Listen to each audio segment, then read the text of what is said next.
اور وہ لوگ جنہوں نے اللہ کی آیات کا انکار کیا اور جھٹلایا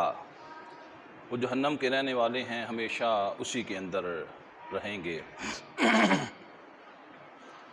حضرات، دنیا کے اندر جو بندہ کوئی گناہ کرتا ہے، جرم کرتا ہے، پاپ کرتا ہے، وقت کی انتظامیہ، حکمران اس کو جیل کے اندر، قید خانے کے اندر ڈال دیتے ہیں۔ قیامت کے روز بھی اللہ جو مجرم لوگ ہوں گے ان کو اپنی بنائی ہوئی عدلی ابدی جیل خانہ اور قید خانہ اس کے اندر اللہ ڈال دیں گے۔ دنیا کی جیل اور آخرت کی جیل، ان دونوں کا فرق، ڈیفرنس صرف یہ ہے، دنیا کی جیل کے اندر بندہ چلا جائے اسے آس ہوتی ہے، امید ہوتی ہے،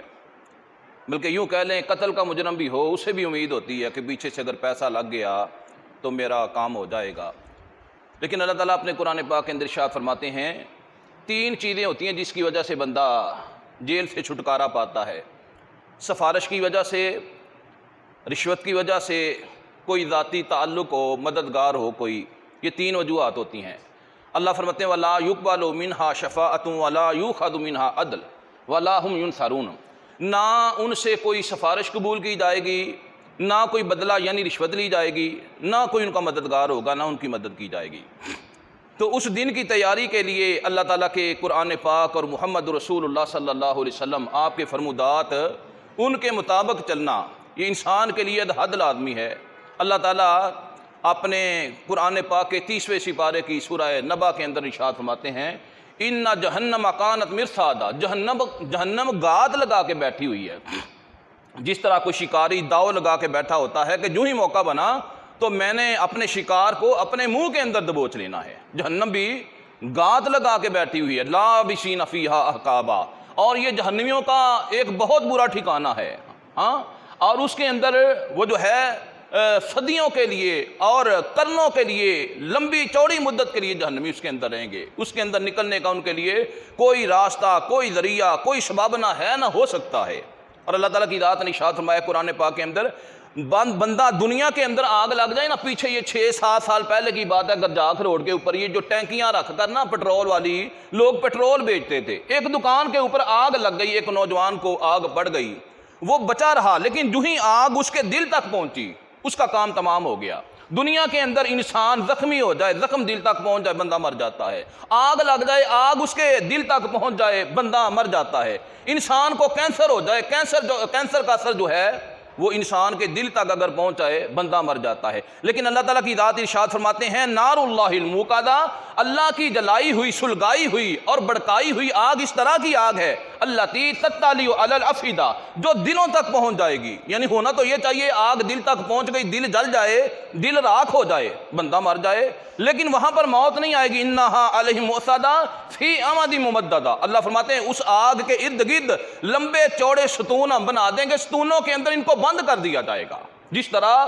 جیل خانے کے اندر بند کر دیا جاتا ہے، بند کر کے ان کو جلا کر اللہ اس طرح سے ماریں گے، موت کبھی نہیں آئے گی۔ حدیث کے اندر آتا ہے اللہ کے رسول صلی اللہ علیہ وسلم نے ارشاد فرمایا، صحیح حدیث ہے، کہ جب جنتی جنت کے اندر چلے جائیں گے اور جہنمی جہنم کے اندر چلے جائیں گے، اللہ جنتیوں کو بھی آواز دیں گے بھئی جنتیوں ذرا جنت کے کنارے کے اوپر آ جاؤ، اور اللہ جہنمیوں کو بھی آواز دیں گے کہ بھئی جہنمیوں ذرا آپ بھی کنارے کے اوپر آ جاؤ۔ دونوں جنتی جنت کے کنارے کے اوپر آ کے کھڑے ہو جائیں گے، جہنمی جہنم کے کنارے کے اوپر آ کر کھڑے ہو جائیں گے، اور ان دونوں کے درمیان جو رقبہ ہوگا، فاصلہ ہوگا، وہاں پر ایک سفید رنگ کا مینڈا حاضر کیا جائے گا، سفید رنگ کا مینڈا پیش کیا جائے گا۔ اللہ جنتیوں سے اور جہنمیوں سے سوال کریں گے تم جانتے ہو یہ کیا ہے؟ حل تعلموا، کیا ہے یہ؟ وہ کہیں گے یا اللہ ہم جانتے ہیں یہ موت ہے۔ اللہ فرمائیں گے آج ہم موت کو ذبح کرنے لگے ہیں، فیصلے ہو چکے، حساب کتاب ہو چکا، میزان کا معاملہ طے پا چکا، پل صراط سے لوگ گزر چکے، آج موت کو بھی موت آ جائے گی۔ جو جہنم میں چلا گیا اس کو دوبارہ موت نہیں آئے گی، جو جنت کے اندر چلا گیا اس کو بھی دوبارہ موت نہیں آئے گی۔ اللہ فرماتے والذین کفروا وکذبوا بآیاتنا، وہ لوگ جنہوں نے ہماری نشانیوں سے، ہمارے کلام پاک کے ساتھ، ہمارے نبیوں کے معجزات کے ساتھ جنہوں نے انکار کیا، جھٹلایا، ٹھکرایا، اولئک اصحاب النار ہم فیہا خالدون، یہ جہنم کے رہنے والے ہمیشہ اسی کے اندر رہیں گے۔ ان کا اس سے نکلنا کبھی نہیں ہوگا۔ اس سے بڑی کیا بات ہو سکتی ہے؟ حدیث کے اندر آتا ہے کہ اللہ تعالیٰ کی ذات نے جس چیز سے جہنم کو پیدا کیا ہے، جہنم بھوکی ہے، جس طرح بچہ ہو، انسان ہو، نوجوان ہو، بھوک کی وجہ سے بلک رہا ہوتا ہے، تڑپ رہا ہوتا ہے، مانگ رہا ہوتا ہے کہ کچھ میرے پیٹ کے اندر ڈالا جائے، کچھ مجھے کھانے کو دیا جائے۔ حدیث کے اندر آتا ہے جہنم جو ہے وہ بھی اسی طرح بھوکی اور پیاسی ہے۔ اور اللہ کے رسول صلی اللہ علیہ وسلم کے صحابی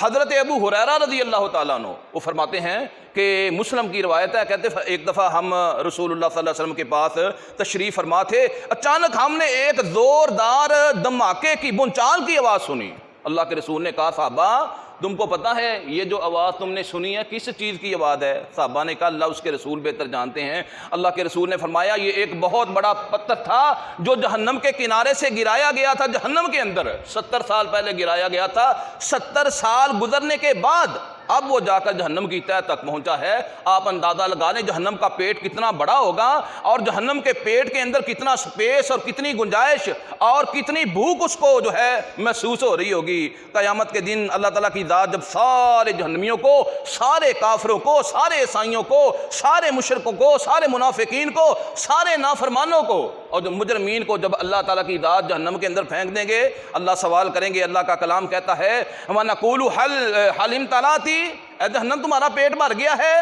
اب تم کافی ہو، تمہیں جو کچھ تمہیں مل گیا؟ وَيَقُولُ هَلْ مِن مَزِيدٍ، وہ کہے گی نہیں اللہ ابھی میرے پیٹ کے اندر بڑی گنجائش باقی ہے، ابھی میں بھوکی ہوں، ابھی بھی میرے اندر کچھ ڈالا جائے۔ حدیث کے اندر آتا ہے بخاری کی حدیث، اللہ کے رسول صلی اللہ علیہ وسلم نے قرآن پاک کی اس آیت کی تفسیر بیان کرتے ہوئے ارشاد فرمایا، اللہ کے رسول فرماتے ہیں اللہ تعالیٰ کی ذات اپنے پاؤں مبارک کو جہنم کی وادی کے اندر رکھ دیں گے، پھر وہ کہے گی میرا پیٹ بھر چکا ہے۔ جہنم کے اندر اتنا وایا ہے، اتنا کچھ ہے کہ انسان سارے کے سارے انسان جو ہیں دنیا کے جہنم کے آنگن کے اندر، جہنم کے صحن کے اندر اتر جائیں گے، اس کی جو بھوک ہے وہ ختم نہیں ہوگی، اس کی پیاس ختم نہیں ہوگی۔